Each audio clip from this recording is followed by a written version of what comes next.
نحمدہ ونصلی علی رسولہ الکریم، اما بعد فاعوذ باللہ من الشیطان الرجیم،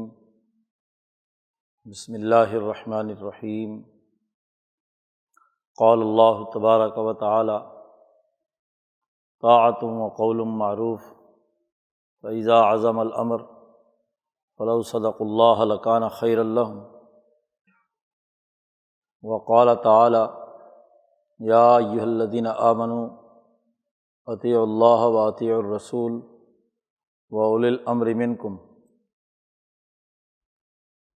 وقال النبی صلی اللہ علیہ وسلم کانت بنو اسرائیل تسوسهم الانبیاء کلما ہلک نبی خلفہ نبی آخر الا لا نبی بعدی سیکون خلفاء فیکثرون۔ وقال النبی صلی اللہ علیہ وسلم لا تزال طائفۃ من امتی قائمین علی الحق لا یضرهم من خالفهم۔ صدق اللہ مولانا العظیم وصدق رسولہ النبی الکریم۔ معزز دوستو، ہم گزشتہ جمعات سے قوموں کی ترقی اور کامیابی کے حوالے سے انبیاء علیہم السلام کی جد و جہد، ان کے بیان کردہ طریقۂ کار اور ان کے منہاج پر گفتگو کر رہے ہیں، تاکہ ہم یہ سمجھ پائیں کہ آج ہم جس زوال کی حالت میں ہیں اس کے بنیادی اسباب انبیاء علیہم السلام کی تعلیمات سے انحراف، جو احکامات اللہ تبارک و تعالیٰ نے حضور اقدس صلی اللہ علیہ وسلم نے ہمیں عنایت فرمائے ہیں، اور اس کے مطابق ایک مسلمان کو سچا مومن اور مسلمان بننا ہے، ہم اپنے اجتماعی معاملات میں خاص طور پر اس سے روگردانی کیے ہوئے ہیں۔ انفرادی معاملات بھی اگرچہ دیگر گوں ہیں کہ ہم اپنی ذاتی تہذیب اور شخصی تربیت کے لیے بھی سوائے رسمی اعمال کے اور کچھ نہیں کرتے۔ حقیقی طور پر جس سے نفس کی تہذیب ہوتی ہے یا شخصی سیرت و کردار پیدا ہوتا ہے، اس کی طرف توجہ نہیں دیتے، لیکن پھر بھی واعظین اور مبلغین دین اسلام کی تعلیمات کے وہ پہلو جو فرد اور شخص سے متعلق ہیں اس پر عام طور پر گفتگو کرتے رہتے ہیں۔ یہ الگ بات ہے کہ ہمارا اس پر عمل کس درجے میں، کس حد تک ہے، لیکن المیہ یہ ہے کہ ہمارے منبر و محراب سے، ہمارے مذہبی اور دینی رہنماؤں کی طرف سے اجتماعی معاملات سے متعلق جو شریعت کے احکامات اور نبوی طریقۂ کار اور حکمت عملی ہے، اس پر سرے سے کوئی گفتگو نہیں کی جاتی۔ زیادہ سے زیادہ صحابہ کی عقیدت کے عنوان سے کچھ گفتگو ہوتی ہے، ریاست مدینہ کے حوالے سے کچھ خواہشات اور تمناؤں کا اظہار کیا جاتا ہے، لیکن ریاست مدینہ کی تشکیل اور اس سے پہلے جماعتی زندگی کی تعلیم و تربیت میں رسول اللہ صلی اللہ علیہ وسلم نے جس طریقے سے اپنے صحابہ کی تربیت کی اور انہیں ایک ایسی قوم میں ڈھال دیا کہ جو نہ صرف اپنے خطے، ملک اور قوم کے لیے ترقی کا باعث بنی، بلکہ دنیا بھر میں نبی اکرم صلی اللہ علیہ وسلم کی نائب بن کر یہ جماعت پھیلی، قیصر و کسریٰ کے نظاموں کو توڑا اور دین اسلام کے حقانی نظام کو غالب کرنے کے لیے عظیم الشان جد و جہد اور کوشش کی۔ جن تعلیمات کی اساس پر ایسا کیا جانا ممکن ہے ان پر ہم گفتگو ہی نہیں کرتے، اس کے حوالے سے کوئی فکر نہیں ہے۔ خواہش ہے کہ ہم بھی دنیا کی سپر طاقتوں کو توڑ کر اسلام کا غالب نظام کریں، لیکن دنیا میں خواہشات سے کچھ نہیں ہوتا۔ جس دین کے ہم پیروکار ہیں اس دین کی تعلیمات کے بنیادی تصورات، بنیادی افکار، تعلیمات اور ان کا بیان کردہ سسٹم جب تک ہم خود نہیں سمجھیں گے اس وقت تک ہماری اجتماعی زندگی کسی طور درست نہیں ہو سکتی۔ اس لیے ہم سمجھنا چاہتے ہیں کہ دین حق کی سچی تعلیمات کیا ہیں۔ اس پر ہم گزشتہ کئی جمعوں سے گفتگو کر رہے ہیں کہ انبیاء علیہم السلام اپنی قوم کی زبان میں ہی قوم کی تعلیم و تربیت کا اہتمام کرتے ہیں اور اجتماعی زندگی کا خوگر بناتے ہیں۔ ہر فرد کو آزادی رائے کے ساتھ اجتماعی معاملات میں اپنے حق کے استعمال کرنے کی دعوت دیتے ہیں کہ وہ پوری دیانتداری کے ساتھ کسی بھی اجتماعی معاملے کے بارے میں معروضی حقائق اور موضوعی اصولوں کو سامنے رکھ کر ایک نپی تلی رائے قائم کرے، ایک درست سوچ اور فکر اس کے سامنے ہو کہ یہ اجتماعی مسئلہ ہے اور اس مسئلے کے حل کرنے کے لیے یہ طریقہ کار جو اس وقت کی معروضی صورتحال اور انسانی بنیادی اقدار کے موضوعی اصولوں کے مطابق ہے وہ قائم کرے۔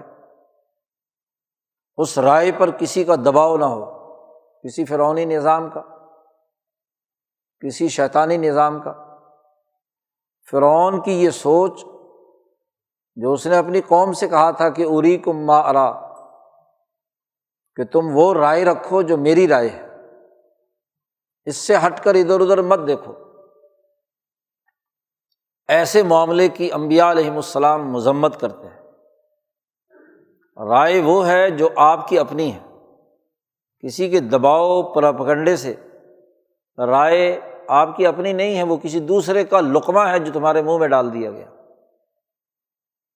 دنیا کا کوئی آدمی پسند نہیں کرتا، کسی نے لقمہ منہ میں لیا ہے کھانے وانے کا، وہ الٹی کر کے تمہارے منہ میں ڈالے تو لے لو گے؟ جب کھانے میں لقمہ دوسرے کا نہیں لیتے تو رائے میں دوسرے کا لقمے کا کیا مطلب؟ رائے بھی دراصل ایسی ہی صورتحال ہوتی ہے کہ کوئی دوسرا لقمہ دے کر اپنا اگلا ہوا تمہارے منہ میں ڈالنا چاہتا ہے۔ لقمہ تو منہ میں جاتا ہے اور سوچ اور رائے کانوں کے ذریعے سے دماغ میں جاتی ہے، پروپیگنڈے کے ذریعے سے۔ آج کل تو اس کے بہت سے حربے سوشل میڈیا کے زمانے میں رائے پر اثر انداز ہونے کے بن گئے ہیں، جس میں تخیلات و توہمات اور لایعنی تعقلات کی بنیاد پر رائے سازی کا باقاعدہ ایک فراڈی نظام وجود میں آ چکا ہے۔ تو دوسرے کا اگلا ہوا لقمہ لینا، اس کی سوچ اور فکر کو اپنانا اور اپنی عقل و شعور کی بنیاد پر زیر بحث مسئلے پر نپی تلی رائے نہ رکھنا، اس سے قوم زوال سے دوچار ہوتی ہے، کیونکہ دوسروں کا لقمہ دوسرے کے مفادات کا ہوگا۔ خاص طور پر اس دور میں جب کہ سامراجی ممالک چاہتے ہیں کہ جو پست اور ذلیل سمجھے جانے والے ان کے خیال کے مطابق ممالک اور اقوام ہیں وہ ہمارے اگلے ہوئے کو چاٹتے رہے، ہم ان کا استحصال کرتے رہیں، جو رائے ہم چاہیں وہ رائے بنائیں۔ تو ایک مسلمان، اس کی رائے آزاد ہوتی ہے، کسی شیطان، کسی سامراجی طاغوتی قوت کی بنیاد پر رائے نہیں بنتی۔ قرآن اس کو، دین اسلام اسے اپنی عقل و شعور کے استعمال کے ساتھ سوچ اور فکر کی دعوت دیتا ہے۔ افلا تتفکرون، کیا تم غور و فکر خود نہیں کرتے؟ وفی انفسکم افلا تتفکرون، اپنی ذات میں غور کرو اور آفاق میں غور کرو، گرد و پیش کے حقائق پر غور و فکر کرو، پھر رائے قائم کرو۔ اور جب صحیح رائے قائم کرنے والی جماعت، قوم، نسل وجود میں آ جائے تو پھر ان آراء کے درمیان ایک باقاعدہ مشاورت کا نظام ضروری ہے۔ اگر ہر فرد اپنی اپنی سوچی ہوئی رائے پر اڑا رہے اور وہ یہ سمجھے کہ اس نے جو حقیقی رائے قائم کی ہے، چونکہ اس کی رائے آزاد ہے، اس لیے اب کیا ہے، باقی تمام لوگوں کی آراء پر اسے تسلط حاصل ہے۔ بھائی جیسے تمہاری رائے آزاد ہے، ایک دوسرے حریت پسند کی رائے بھی تو آزاد ہے، تیسرے کی بھی تو آزاد ہے، چوتھے کی بھی آزاد ہے۔ معاملہ اجتماعی درپیش ہے، تو اجتماعی معاملے میں تمام کی آراء کو سامنے رکھا جائے گا نا، کیونکہ جب سب کی حیثیت مساوی ہے اجتماعی نظام میں، ہر ایک نے کھانا پینا، پہننا، رہنا، سونا، جاگنا اسی دھرتی میں ہے، اسی اجتماع میں ہے، خرید و فروخت، لین دین کرنا ہے، تو سب کی اجتماعی رائے سامنے آنی چاہیے۔ اس کے لیے ہمیشہ اجتماعی فورم بنایا جاتا ہے، اسے مجلس مشاورت کہیں یا آج جدید دور میں اسے پارلیمنٹ یا سینٹ کہیں یا کوئی اور جو نام بھی رکھ لو،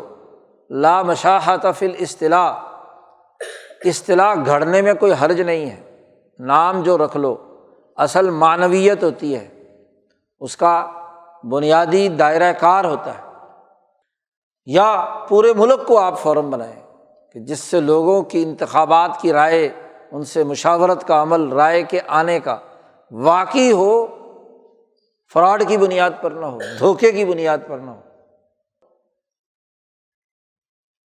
اور جب بامعنی مشاورت ہو جائے تو اس مشاورت کا لازمی نتیجہ یہ ہے کہ ایک ایسی اتھارٹی وجود میں آئے اور ہونی چاہیے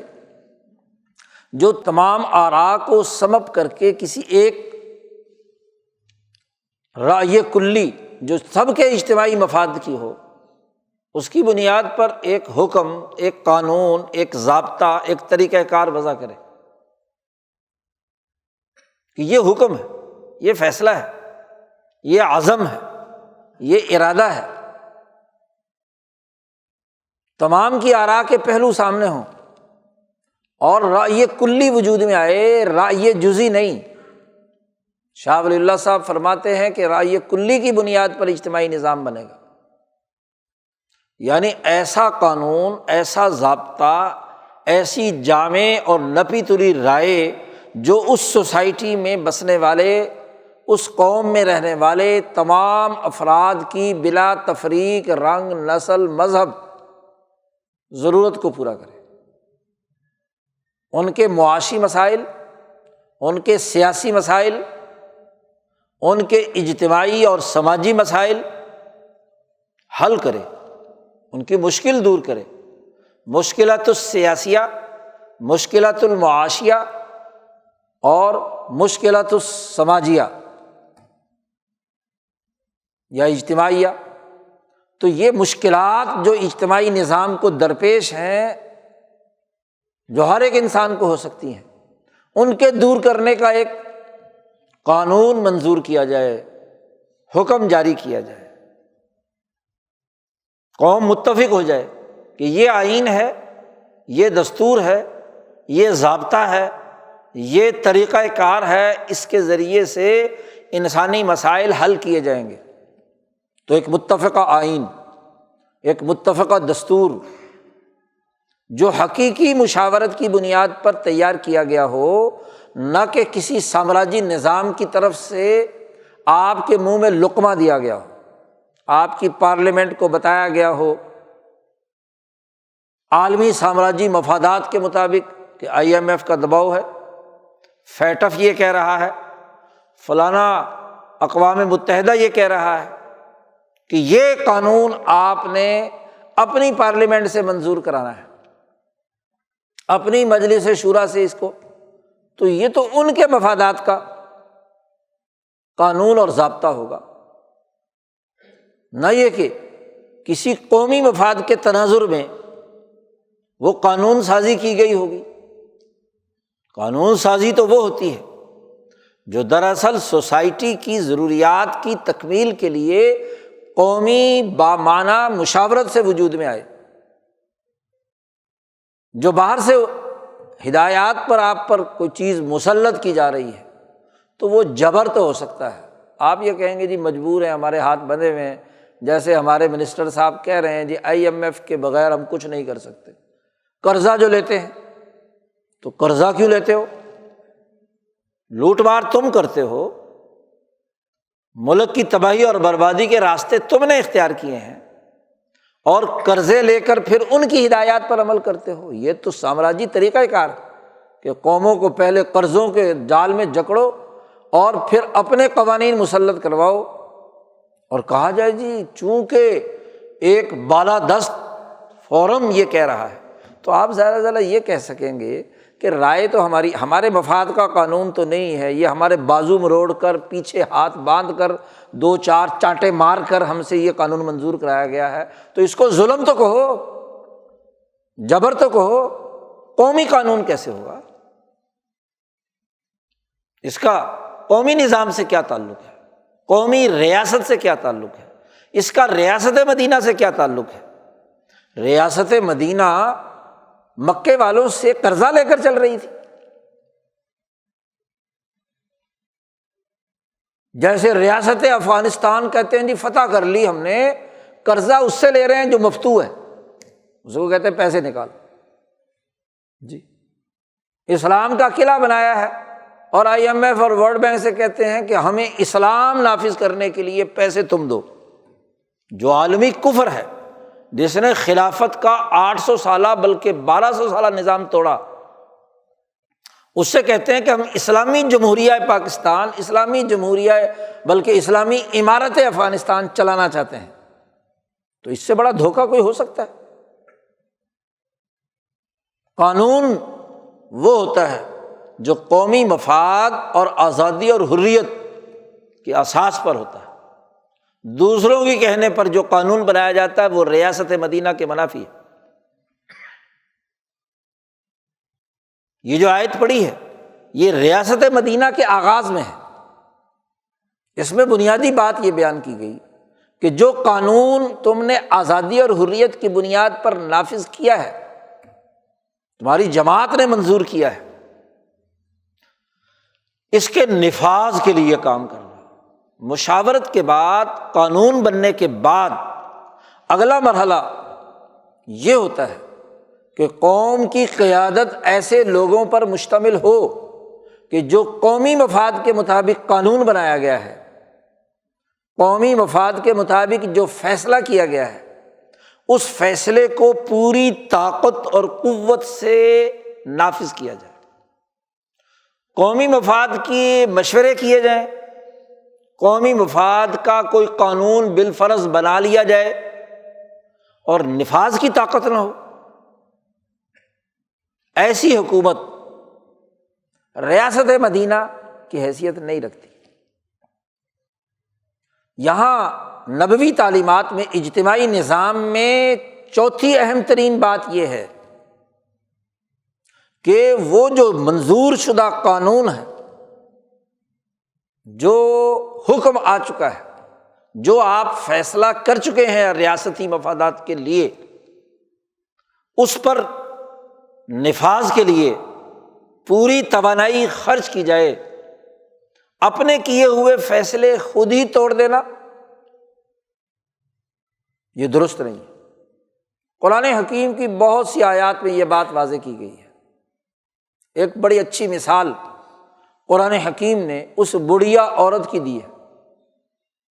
کہ جو پاگل تھی، بے وقوف تھی، مجنون تھی، وہ سارا دن سود کاٹتی تھی۔ ایسے مت بنو، لا تکونوا کاللتی نقضت غزلہا من بعد قوۃ انکاسا، اس عورت کی طرح، بڑھیا کی طرح نہ بنو۔ بڑی ضرب المثل تھی، وہاں مشہور عورت تھی کہ سارا دن سود کاٹتی اور اگلے دن اسے کیا دھاگے دھاگے توڑ توڑ کر ختم کر دیتی۔ سود کاتا ہے تو اس سے اگلا مرحلہ ہے نا، آپ کی ملکیت ہے، اس سے چادر بناؤ، کپڑا بناؤ، کوئی اور ضرورت پوری کرو،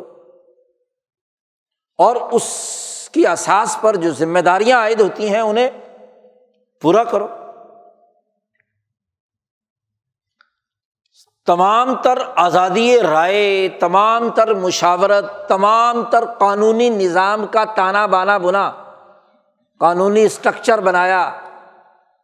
آئین کے شروع میں انسانی بنیادی حقوق 25-30 لکھ دیے کہ بھائی یہ بنیادی انسانی حقوق ہے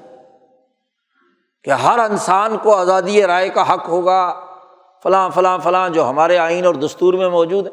دنیا بھر کے دساتیر اور آئین میں موجود ہے۔ اب کہتے ہیں ہم نے 23 سال بلکہ 26 سال کی جدوجہد کے بعد 1973 میں اپنا آئین منظور کیا۔ اول تو دنیا کی کوئی قوم اپنا آئین اور دستور بنانے میں اتنا وقت نہیں لگاتی، چلو جی تانا بانا جیسا کیسا بھی ہے بن لیا۔ اب ہر قدم پر اسے توڑنا، انسانی حقوق توڑنا، ظلم اور زیادتی کا بازار گرم رکھنا، اس کی اساس پر جو قانونی نظام، اس کے لیے جو طریقہ کار، اتھارٹی وجود میں آنی چاہیے، اس کے مطابق ادارے بننے چاہیے، اس کے مطابق سسٹم بننا چاہیے، امور کی انجام دہی اور مطلوبہ نتائج کے حصول کے پروسیجر طے کرنے چاہیے، SOPs بنانے چاہیے، وہ بنے نہیں۔ وہی 1828 کا فرسودہ نظام عدالتوں میں، وہی سود خوری کا نظام جو 1835 میں یہاں نظام نافذ کیا گیا، وہی انڈیا 1935 کا فرسودہ سامراجی اور غلامی کا سیاسی نظام آج بھی مسلط۔ تو جب آپ میں اپنے قانون، منظور شدہ قانون کے نفاذ کی طاقت نہیں ہے، اس کو آپ نافذ نہیں کر پاتے، اور سسٹم چلانے کے لیے عارضی ہدایات، اور ہدایات بھی وہ جو سامراج دے، نوٹیفیکیشن اس کے مطابق بنے، یا سوسائٹی کے وہ مافیاز جو غیر ملکی سامراجی قوتوں کے ایجنٹ بن کر ریاست اور حکومت کو نقصان پہنچانا چاہیں تو ان کی اساس پر فیصلے ہوں گے۔ یہ قانون تو یہ ہے، کیا کریں جی، فلانا مافیا نہیں مانتا، وکیل نہیں مانتے، تاجر نہیں مانتے، جی ریلوے ملازمین نہیں مانتے، فلانے ملازمین نہیں مانتے، یہ کیا بات ہے؟ فیصلہ جو کر لیا، قانون جو بن گیا، پوری طاقت اور قوت سے اس کا نفاذ یہ لازمی ہے۔ یہ آیت مبارکہ جو پڑھی گئی ہے سورۃ محمد کی ہے، غزوہ بدر کے فوراً بعد، اور ایسے موقع پر ہے جب منافقین کا معاملہ ہے۔ قرآن حکیم کہتا ہے کہ یہ منافقین کہتے ہیں کہ بھائی جہاد اور اس کے حوالے سے کوئی محکم فیصلہ نہیں ہوا، لولا نزلت سورہ، کوئی ایسی محکم آیت نازل نہیں ہوئی جس میں ہمیں جہاد اور قتال کا حکم دیا گیا ہو۔ اللہ پاک نے کہا کہ اچھا تمہارا مطالبہ یہ ہے نا جماعت کا، جو مسلمان اپنے آپ کو کہتے ہیں کہ جہاد ہونا چاہیے، چلو یہ آ گئی آیت، حکم آ گیا، لیکن پھر آپ صلی اللہ علیہ وسلم کو دیکھ رہے ہیں کہ نظر المغشی علیہ من الموت، ایسے دیکھ رہے ہیں جیسے موت کی کیفیت طاری ہوتی ہے نا، مرنے والے ہیں بس ابھی، اور موت کی غشی والی نظر سے آپ کو دیکھ رہے ہیں جی۔ حالت ان کے اوپر یہ ہے، نفاق کا عمل یہ ہے کہ قانون بھی خود بنایا اور اس قانون کی دھجیاں بھی خود ہی بکھیر رہے ہیں۔ تو قرآن نے کہا کہ دیکھو کامیابی حاصل کرنی ہے تو طاعۃ، تمہیں ڈسپلن کو، اس کی اطاعت کرنے کو اپنی زندگی کا حصہ بنانا ہے، طاعۃ وقول معروف، اور ٹھیک اور صحیح بات اس قانون کے مطابق کرنی ہے۔ غلط باتیں کیوں کرتے ہو؟ مولانا سندھی رحمۃ اللہ علیہ فرماتے ہیں کہ طاعۃ وقول معروف، طاعت کہتے ہیں جماعت کے، قوم کے، ریاست کے منظور کیے ہوئے قاعدوں، ضابطوں اور بنائے ہوئے SOPs کی ہر آدمی پابندی کرے، یہ ہے اطاعت۔ اس لیے نبی اکرم صلی اللہ علیہ وسلم نے فرمایا، بخاری مسلم کی حدیث ہے کہ ہر مسلمان مومن پر لازمی ہے کہ السمع والطاعہ، کہ جو قانون منظور ہوا اس قانون کے نفاذ کے لیے حکومت نے جو حکم نامہ جاری کیا اس کو توجہ سے سنے، اور والطاعہ، اور اس کی اطاعت کرے، چاہے اس کو ذاتی، گروہی یا انفرادی طور پر یا اپنے علاقائی طور پر وہ چیز پسند ہو یا نہ پسند ہو، وہ اس کو پسند کر رہا ہے یا کراہت سے قبول کر رہا ہے۔ جب تم نے ایک نظام بنا لیا اور اس نظام کے لیے ایک اتھارٹی وجود میں آ گئی، کسی کام کے لیے افسر مقرر ہو گیا، اس پر حکومت کا پورا ڈھانچہ کھڑا کر دیا، امیر بن گیا، امراء وجود میں آ گئے، کیونکہ اس کے بغیر تو کوئی نہیں ہوتا نا۔ اگر پوری ریاست کے 22 کروڑ لوگ خود ہی حکمران ہوں، خود ہی فیصلے کرنے لگیں، تو اس ملک میں تو سوائے انارکی کی اور کچھ نہیں ہے۔ اس کا ایک حکومتی ڈھانچہ ہوگا اور تقرر ہوگا کہ فلاں آدمی فلانی ذمہ داری پر مقرر ہے، نیچے سے لے کر انتظامی ڈھانچہ، عدالتی ڈھانچہ، سیاسی ڈھانچہ، سماجی رائے معلوم کرنے کا نظام، ادارے وجود میں آ گئے۔ تو اب جو حکم وہاں سے قومی مفاد کے تناظر میں سامنے آئے اس کو توجہ سے سننا، السمع، کیونکہ ایک آدمی ہے سنا ہی نہیں، سنا انسنا کر دیا، اس اتھارٹی کی کوئی حیثیت ہی نہیں اس کے سامنے، اس قانون کی عظمت نہیں ہے۔ تو جس ریاست کے باشندے اپنے قانون کی عظمت نہیں رکھتے، جی، اپنی اتھارٹی کا احترام نہیں کرتے، اپنی ریاستی اجتماعیت کو، قومی تقاضوں کا احترام نہیں کرتے، تو سوائے ذلیل ہونے کا اور کیا ہوں گے؟ اس کے لیے السمع، سننا ضروری ہے، سنو اور اطاعت کرو۔ اور اللہ پاک نے واضح کر دیا دوسری آیت میں، یا ایھا الذین آمنوا اطیعوا اللہ واطیعوا الرسول واولی الامر منکم، کہ اللہ کی اطاعت کرو اور رسول کی اطاعت کرو اور اولو الامر کی اطاعت کرو۔ اور فإن تنازعتم بالفرض، تمہارا اپنے حکمرانوں سے کسی بات میں جھگڑا ہو جائے، جی، آپس میں اختلاف ہو جائے، تو فردوہ الی اللہ والرسول، اللہ اور اس کے رسول کی طرف کیا ہے؟ لوٹا دو۔ اجتماعی نظام کے جو بنیادی تقاضے ہیں ان کی روشنی میں وہ تنازع حل ہوگا، کیونکہ اس پر پوری دینی انقلابی تحریک استوار ہے، اس کی اساس یہ ہے، کیونکہ مومن کلمہ پڑھتا ہے لا الہ الا اللہ محمد الرسول اللہ، تو اللہ اور اس کے رسول جو ان تمام اتھارٹیز سے اوپر کی اتھارٹی ہیں ان کی طرف بات کو لوٹا دو۔ لیکن جو قومی مفاد، اللہ اور اس کے رسول کے احکامات کے مطابق ہدایات جاری کی گئی ہیں ان کی اطاعت کرو، ڈسپلن قائم رکھو، ڈسپلن کی خلاف ورزی کی اجازت نہیں ہے۔ حکم کو، قانون کو، آئین کو اور دستور کو نافذ ہونا ہے۔ نہ خود توڑو، نہ کسی کو توڑنے کی اجازت دو۔ قومیں بنتی ہی ڈسپلن سے کہ جو قانون اور ضابطہ جاری ہو گیا، شرط یہ ہے کہ وہ قانون اور ضابطہ قومی امنگوں کا آئینہ دار، ملی تقاضوں کا نمائندہ، اس اجتماعی نظام کے تحت ہو جس کی سوچ اور فکر غالب ہے۔ آج امریکہ سرمایہ داری نظام پر ایمان رکھتا ہے، اس کے مطابق اس کا سیاسی نظام ہے کہ سرمایہ دار کے مفاد کی پارلیمنٹ ہوگی، کانگریس ہوگی، سرمایہ داروں کے مفادات کا ایجنٹ ہوگا صدر امریکہ، جی، سرمایہ داروں کے مفادات کے لیے پینٹاگان کام کرے گا، CIA سرمایہ کے پھیلاؤ اور اس کے تسلط کے لیے کردار ادا کرے گی۔ چین اور روس کمیونزم پر ایمان رکھتے ہیں، ان کی سیاسی اتھارٹی، سیاسی نظام، معاشی نظام اپنے کمیونسٹ تصورات،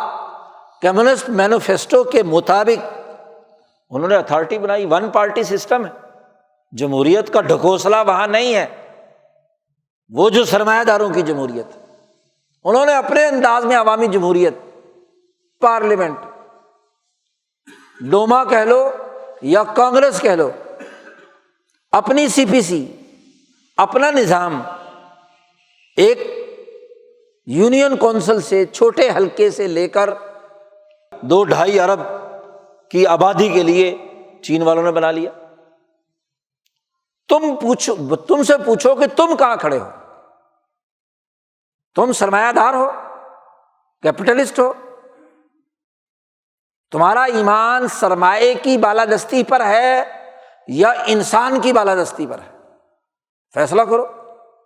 اور اگر انسان کی بالادستی پر ہے تو انسانوں میں سے ایک عام انسان یا وہ انسان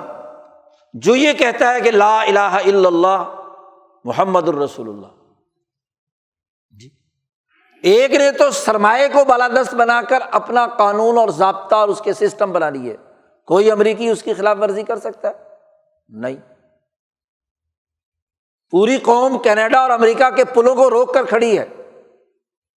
ان کی پارلیمنٹ کا گھیراؤ کیا ہوا ہے سرمایہ کے تحفظ کے لیے۔ اب وہی جو سب سے زیادہ کل تک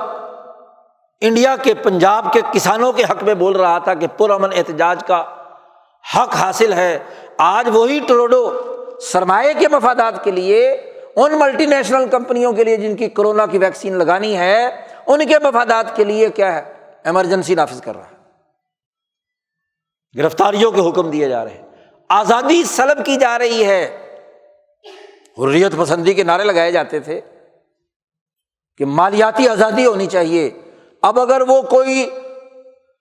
چند لاکھ ڈالر کا فنڈ اکٹھا کرتے ہیں تو حکومت ضبط کر لیتی ہے۔ کہاں گئی آزادی؟ کہاں گیا قانون اور ضابطہ؟ کہاں گئی وہ جمہوریت؟ کہاں گیا وہ ہندوستان کے لیے تو احتجاج جائز تھا، اس لیے کہ جو سکھ ان کی پارلیمنٹ کا حصہ ہیں کینیڈا کی، ان کے دباؤ کی بنیاد پر کیا ہے، مودی حکومت پر دباؤ ڈالا جا رہا تھا، کسان بہت اچھا کام کر رہے ہیں اور اب تمہارے گورے کر رہے ہیں۔ اس کا مطلب یہ ہے کہ سرمایہ داری مفاد کے خلاف جو بھی اٹھے، گورا اٹھے، کالا اٹھے، تو قانون کی دھجیاں بکھیر دی جاتی ہیں۔ اب تم فیصلہ کرو، تم امریکہ کے نیچے ہو اور اس کی بنیاد پر سرمایہ کی اساس پر قانون اور ضابطے تمہارے یہاں مسلط، جی، تو انہوں نے تو سرمایہ کو انسان پر ترجیح دے دی۔ برطانیہ، فرانس، یورپ، امریکہ، آسٹریلیا، جتنے سرمایہ دار ملک ہیں، انسانیت سرمایہ کے لیے کام کرے گی، سرمایہ سے ہٹ کر کام کرے گی، گورا کرے یا کالا، تو سرمایہ دار اس کو ٹھوکر مار کر راستے سے ہٹا دے گا۔ چین اور روس اپنے آپ کو کہتے ہیں کہ جی ہم سرمایہ داری نظام نہیں ہے، ہم تو انسانی بنیادوں پر بات کرتے ہیں، سوشلزم، سوسائٹی کے انسانی اجتماعی تقاضے بغیر کسی مذہب کے۔ انہوں نے اپنا اپنے مذمومہ خیالات کے مطابق اپنا سسٹم بنا لیا، تو تم ایسے انسان ہو جس کا کوئی مذہب کوئی دین نہیں ہے، چینیوں کی طرح یا روسیوں کی طرح یا امریکیوں کی طرح۔ تم نے کلمہ پڑھا ہے اپنی آزاد مرضی سے، تمہارے آباء و اجداد نے پڑھا ہے، 22 کروڑ لوگ اپنے آپ کو مسلمان کہتے ہیں، اور سب سے بڑھ کر یہ کہ تم نے اسلام کے نام پر ریاست بنائی ہے۔ اسلام کے نام پر ریاست نہ بنائی ہوتی تو کہا جاتا تھا کہ ہر آدمی انفرادی طور پر مسلمان رہے یا نہ کرے، تو وہ تو متحدہ ہندوستان میں بھی رہ سکتے تھے، کوئی نماز پڑھے نہ پڑھے، حج کرے نہ کرے، ریاست قائم کرے یا نہ کرے، اجتماعی نظام بنائے یا نہ بنائے۔ بلکہ متحدہ ہندوستان میں اقلیت میں ہونے کی وجہ سے آپ پر ریاستی اور اجتماعی ذمہ داریاں واجب نہیں ہوئی تھیں، جیسے حضور صلی اللہ علیہ وسلم اقلیت میں تھے، جماعت بنائی، آزادی سے لوگوں سے کہا کلمہ پڑھنا چاہتے ہو تو پڑھ لو، دعوت ہے، ریاستی اتھارٹی استعمال۔ اس لیے وہاں نہ جمعہ فرض ہوا، نہ وہاں لڑائی اور جہاد کا عمل ہوا۔ جب مدینے والوں نے خوش دلی سے ایمان قبول کر کے حضور کو دعوت دی کہ صلی اللہ علیہ وسلم تشریف لائیں یہاں اور ریاست بنائیں، تو ریاستی اتھارٹی آئی تو پھر کردار ادا کیا نا، پھر اس کی خلاف ورزی قابل برداشت نہیں ہے۔ معاہدہ کیا ہے تم نے تو طاعۃ وقول معروف۔ جی تو متحدہ ہندوستان میں تو آپ پر اجتماعی فرائض نہیں تھے کہ آپ انتظامی ڈھانچہ اسلام کے اصولوں پر بنائیں، آپ سیاسی نظام اسلام کا بنائیں، آپ پر لازمین فرض نہیں ہوا تھا کہ آپ اپنی پارلیمنٹ،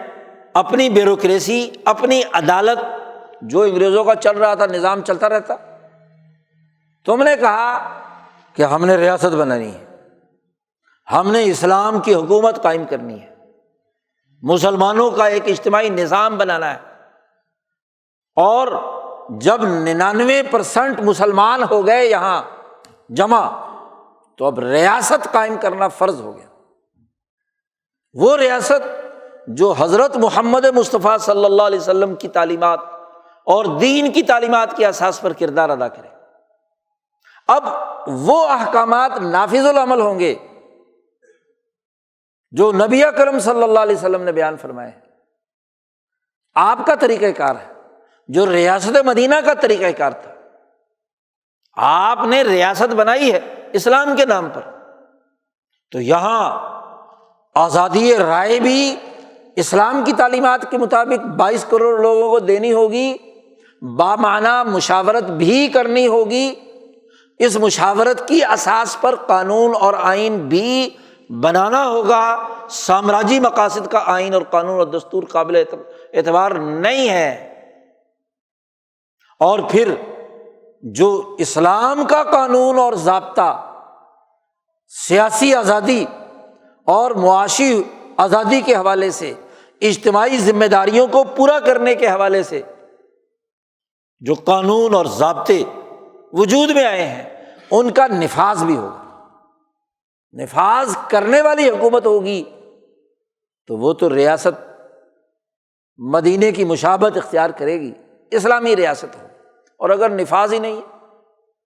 کوئی بھی ریاست یاد رکھیے جس نظریے پر استوار ہوتی ہے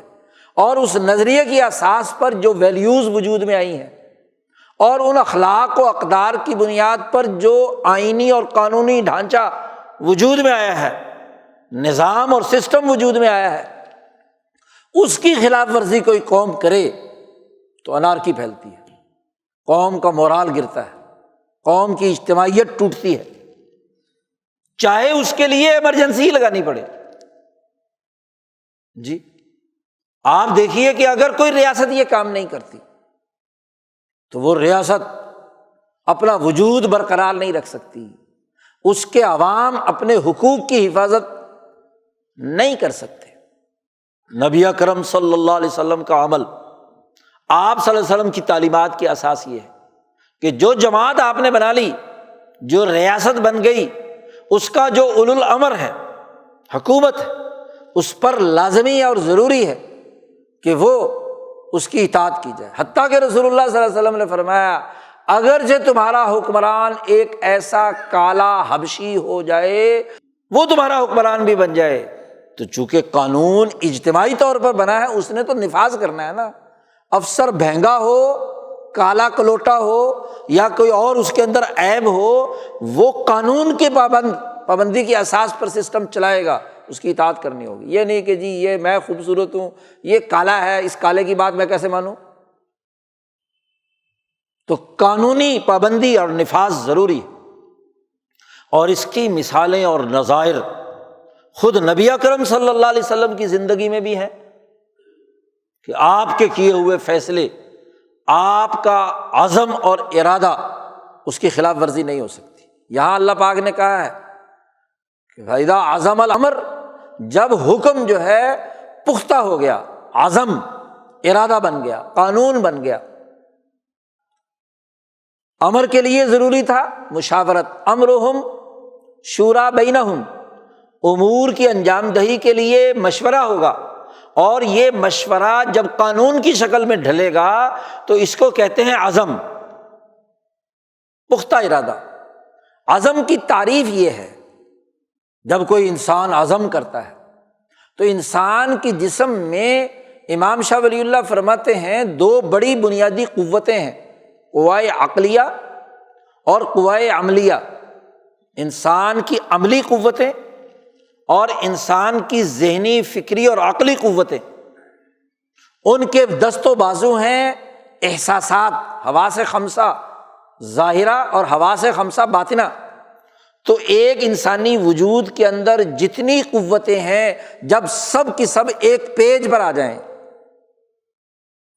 کسی کام کرنے کا ارادہ کر لیں، اسے کہتے ہیں عزم۔ آپ کو بھوک لگی ہے، کھانا کھانا چاہتے ہیں جی، آپ کے معدے نے، آپ کے جگر نے مطالبہ کیا کہ جسم میں جی توانائی کی کمی ہو رہی ہے، مجھے کچھ کھانا ہے۔ اگر عقل کہے کہ نہیں ابھی کھانے کا وقت نہیں ہوا، مثلاً روزہ ہے، تو کھانا کیا ارادہ کریں گے؟ نہیں جی۔ جب تک کھانے کے لیے آپ کے اعضاء، آپ کا ذہن، آپ کا دماغ، آپ کی عقل، آپ کا نفس، پورا وجود سراپائے ارادہ نہ بن جائے، کھانے کا عمل ہو سکتا ہے؟ کھانا جس جگہ ہے وہاں پر جانے کے لیے پاؤں کی ضرورت ہے، پاؤں انکار کر دیں گے نہیں جانا، میں نے کھانا کھا لیں گے، پاؤں بھی کام، ہاتھ بھی لقمہ بنائیں اور منہ میں، کوئی لقمہ بنا کر تمہارے منہ میں دینے والا نہیں۔ تو جسم کی تمام قوتیں، پانی پینے، کھانا کھانے، کپڑے پہننے، بازار جانے، خرید و فروخت کرنے کے لیے جب ایک پیج پر آ جاتی ہیں تو اسے عزم کہتے ہیں۔ اب یہاں اللہ پاک نے بڑا جامع لفظ بولا ہے، اذا عزم الامر،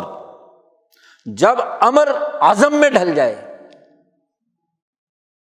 یعنی اس ریاست کی، اس پارٹی کے، اس اجتماع کے، اس قوم کی تمام قوتیں جب ایک پیج پر آ کر ایک حکم، ایک قانون اور ایک ضابطے کو طریقہ کار کو طے کر لیں، تو اب آپ کو کیا کرنا ہے؟ طاعت، اطاعت کرنی ہے۔ کیونکہ پورے کے پورے آپ کے اپنے وجود میں اگر کسی بارے میں جنگ ہو رہی ہے اور وجود ایک بات پر متفق ہو گیا تو آپ نہ بھی چاہیں تو سرنڈر کر جاتے ہیں نا، اطاعت کرنی پڑتی ہے۔ تو یہاں جو عزم ریاست نے کیا، یہاں جو عزم اجتماع نے کیا، قوم نے کیا، تو اس کی اطاعت کی جائے۔ اطاعت جسم سے ہوتی ہے اور زبان سے کیا ہے؟ قول معروف ہوتا ہے، کہ اس منظور کیے ہوئے قاعدے کو زبان سے بھی ماننا ہے، یہ نہیں کہ زبان سے تو بول رہے ہیں اور مجبوراً میں کیا ہے، تو نفاق ہے نا، منافقین کا تذکرہ چل رہا ہے کہ بھائی بات بھی معروف ہو اس قانون اور ضابطے اور حکم کے حوالے سے، زبان سے اسے برا بھلا نہیں کہہ سکتے، گرفت میں آ جاؤ گے۔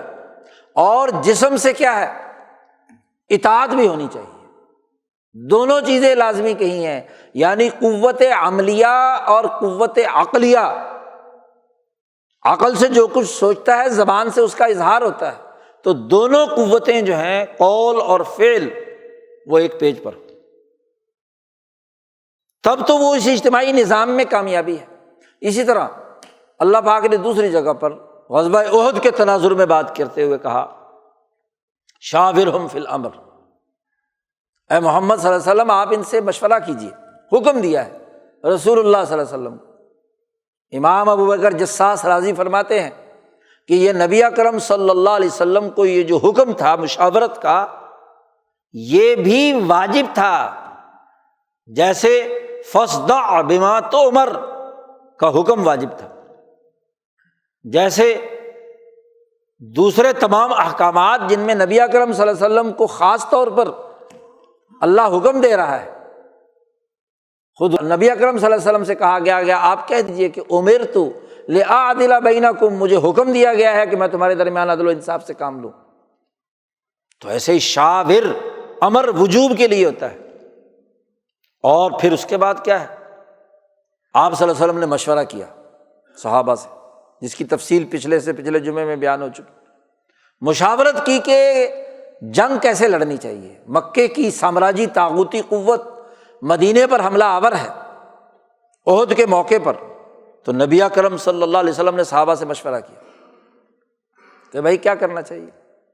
لوگوں نے آراء دی۔ اب اکثریتی رائے اور نوجوانوں کی رائے یہ ہے، اور معروضی حقائق کے تناظر میں جو بات صحیح ہے وہ یہ کہ دشمن پر رعب ڈالنے کے لیے مدینے سے باہر نکل کر جنگ لڑنی چاہیے۔ مجلس مشاورت میں فیصلہ ہو گیا، اور فیصلہ ہونے کے بعد نبی اکرم صلی اللہ علیہ وسلم گھر تشریف لے گئے اسلحہ پہننے کے لیے، اور جب بالکل کس کر تیار ہو کر باہر آئے تو بزرگ صحابہ نے نوجوان صحابہ سے پیچھے کہا کہ یار تمہاری تیزی نے حضور کو فیصلہ کرنے پر مجبور کیا کہ باہر، کیونکہ ہماری رائے تو یہ ہے کہ دشمن طاقتور ہے، ہمیں دفاعی جنگ لڑنی چاہیے، اقدامی جنگ نہیں کرنی چاہیے، تو اس کا نقصان ہوگا۔ تو جب آپ صلی اللہ علیہ وسلم باہر نکلے تو وہ جو نوجوان صحابہ بڑھ چڑھ کر باہر لڑنے کے لیے کیا ہے تقاضا کر رہے تھے، تو انہوں نے رسول اللہ صلی اللہ علیہ وسلم سے عرض کیا کہ یا رسول اللہ آپ کی اور جیسے بزرگ صحابہ کی رائے ہے تو اس پر آپ عمل کیجئے، یہ فیصلہ بدل دیں باہر نکلنے والا۔ تو فوراً یہ آیت نازل ہوئی، فیصلے بدلے جاتے ہیں۔ فَإِذَا عَزَمْتَ فَتَوَكَّلْ عَلَى اللَّهِ، جب آپ نے عزم کر لیا تو اب کیا ہے، اللہ پر توکل کیجیے، اللہ پر اعتماد کے ساتھ آپ جو فیصلہ ہے اس پر عمل کیجیے، فیصلے کو بدلنے کی یعنی اللہ تعالیٰ نے بھی بدلنے کی اجازت نہیں دی۔ اور پھر رسول اللہ صلی اللہ علیہ وسلم نے فرمایا نبی جب دشمنوں کے خلاف ہتھیار پہن لیتا ہے تو پھر ہتھیار اتارتا نہیں ہے جب تک کہ فیصلہ نہ ہو جائے، نافذ العمل ہوگا اب یہ حکم۔ فیصلے اور روز بدلیں، عجیب سسٹم ہے ہمارے ملک کا، کل کو ایک جماعت کل عدم ہوتی ہے، پھر اگلے دن کل وجود ہو جاتی ہے، فیصلے ہیں جی۔ آج ایک قانون بنایا کل کو وہ قانون بن گیا، آج ایک نوٹیفیکیشن جاری ہوا کل کو دوسرا نوٹیفیکیشن جاری۔ پہلا نوٹیفیکیشن بھی کسی سرمایہ دارانہ مفاد اور حکومتی ایجنٹوں کے لیے ہوتا ہے، اور دوسرا نوٹیفیکیشن بھی کسی دوسرے۔ ایک ایک معاملے میں کتنے نوٹیفیکیشن اور آرڈر اور سرکولر جاری ہیں۔ ہاں جی، متعلقہ افسر جو پبلک کو ڈیل کر رہا ہے جو مرضی نکال لے، جیسے پیسے دو جیسی فیس دو اس کے مطابق قانون نکل آئے گا، جیسی عدالت کے اندر نظیر پیش کرو ویسا فیصلہ آ جائے گا، ہر طرح کی نظیر موجود ہے۔ قانون تو ایک بالکل واضح اور دو ٹوک ہوتا ہے، اس میں ابہام 2 4 10 20 فیصلے نہیں ہوتے، آر یا پار، ادھر یا ادھر۔ تو عزم کر لیا، ارادہ کر لیا، اب اس کی خلاف ورزی کی اجازت نہیں ہے۔ فَإِذَا عَزَمْتَ فَتَوَكَّلْ عَلَى اللَّهِ، اللہ پر توکل کیجیے۔ رسول اللہ صلی اللہ علیہ وسلم نے اپنے فیصلے کو نافذ کیا، سب کو احد پہاڑ پر پہنچ کر مورچہ بندی اور جنگ لڑنے کی ہدایت اور احکامات دیے۔ دوسرا واقعہ، خود قرآن 2 رکوع نازل کرتا ہے، ایک منافق، بشر منافق، اور ایک یہودی کا مقدمہ نبی اکرم صلی اللہ علیہ وسلم کی عدالت میں آتا ہے۔ دونوں کا مقدمہ سماعت کرنے کے بعد رسول اللہ صلی اللہ علیہ وسلم نے فیصلہ کیا کہ یہودی حق پر ہے اور یہ جو منافق مسلمان ہے یہ غلط، اس نے غلطی کی ہے، اس نے خرابی پیدا کی، اور اس کا بھی ایک پس منظر تھا جی۔ یہ یہودی اور یہ منافق دونوں دوست ہیں۔ وہ جو مسلمان منافق ہے وہ گیا، اس نے چوری کی، رات کو کسی کے گھر سے آٹا چوری کیا، ہتھیار چوری کیے، اور وہ لا کر سب سے پہلے اپنے گھر میں رکھے۔ پھر اسے خیال آیا کہ پکڑا جاؤں گا، مدعا جو ہے گھر میں نکل آیا تو پکڑا جاؤں گا، تو وہ راتوں رات وہ لے کر اس یہودی کے گھر گیا اور اس سے کہا کہ دیکھو یار بھائی، میرے پاس یہ سامان ہے، میں ابھی گھر نہیں لے جا سکتا، تو تم رات کے لیے رکھ لو، صبح کو میں آ کے لے لوں گا۔ اس نے کہا چلو دوستانہ ہے، رکھ دو، رکھ دیا۔ آپ دیکھیے کہ صبح کو اب جب جن کی چوری ہوئی تھی وہ چوری تلاش کرنے نکلے، اس منافق کی کم بختی کہ وہ آٹے کی بوری میں سوراخ تھا، تو ظاہر جب آٹے کی بوری لے جا رہا تھا تو جہاں جہاں گر رہا تھا وہ تھوڑا تھوڑا آٹا گرتا جا رہا تھا، وہ کھرا جو ہے اس آٹے کے پیچھے چلے تو وہ اس کے گھر میں نکلا، جا کر وہاں دیکھا کہ کوئی آٹا نہیں ہے، پھر انہوں نے دیکھا کہ یہ کھرا آٹا گرتا ہوا اور کسی کے گھر میں بھی جا رہا ہے، تو یہودی کے گھر میں پہنچ گئے، وہاں وہ سامان مل گیا، پکڑا گیا۔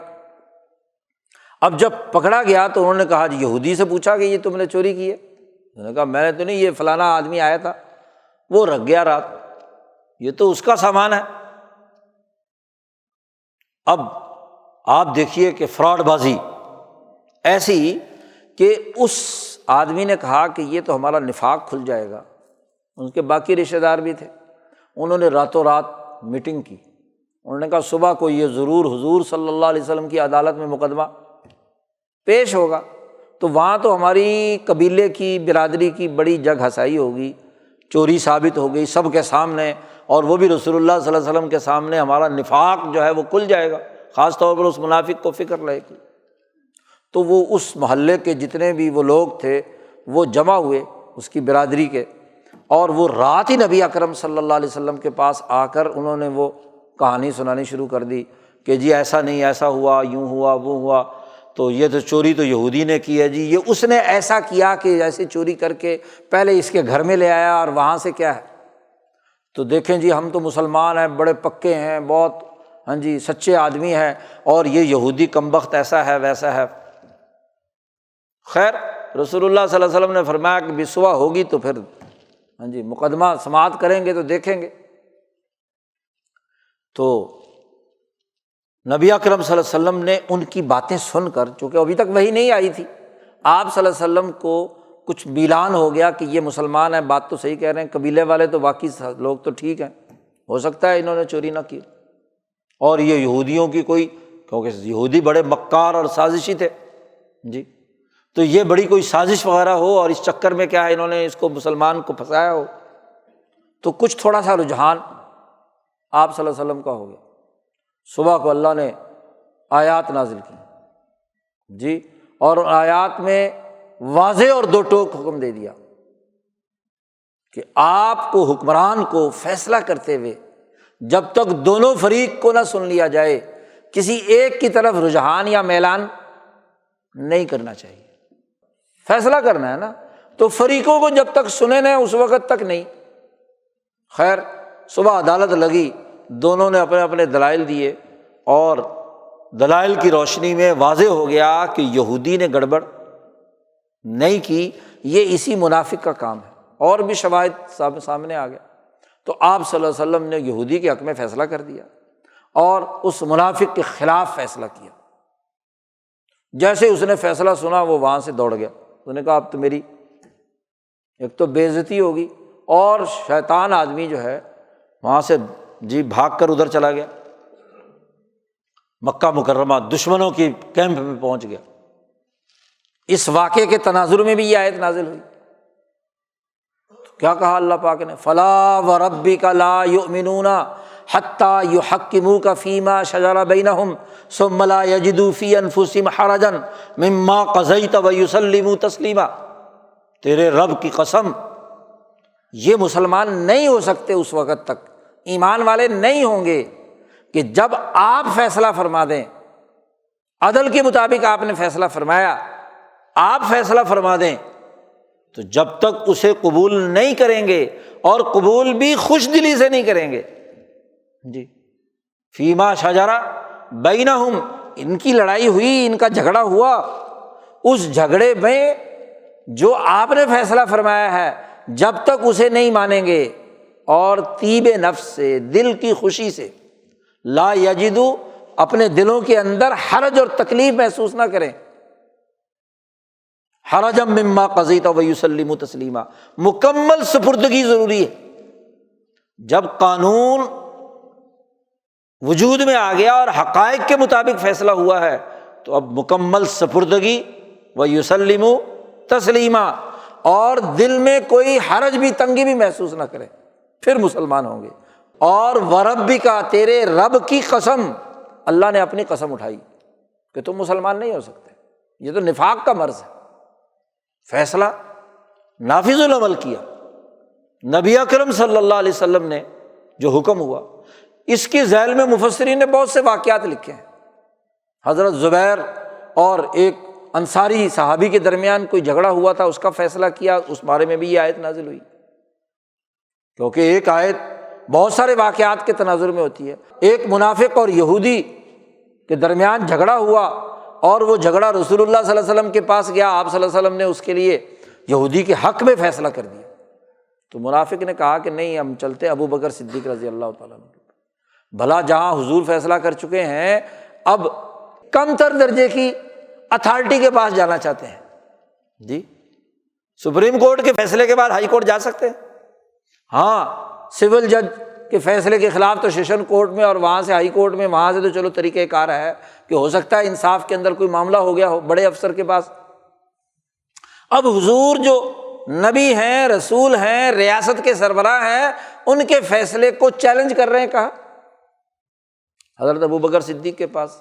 تو حضرت ابو بکر صدیق نے بھی بات سنی اور وہ فیصلہ برقرار رکھا جو رسول اللہ صلی اللہ علیہ وسلم نے کیا تھا۔ اس نے، منافق نے کہا کہ بھائی یہ تو ہاں جی حضور بھی بڑے نرم ہیں یہودیوں کے حق میں، اور جناب والا یہ جو ہاں جی ابو بکر صدیق ہیں یہ بھی نرم ہیں، عمر کے پاس چلتے ہیں، وہ غیر مسلموں کے خلاف تلوار ہے، ننگی تلوار ہے۔ تو حضرت عمر کے پاس چلے گئے۔ تو حضرت عمر کے پاس جا کر وہ منافق چرب زبانی سے اپنی باتیں بیان کرنے لگا۔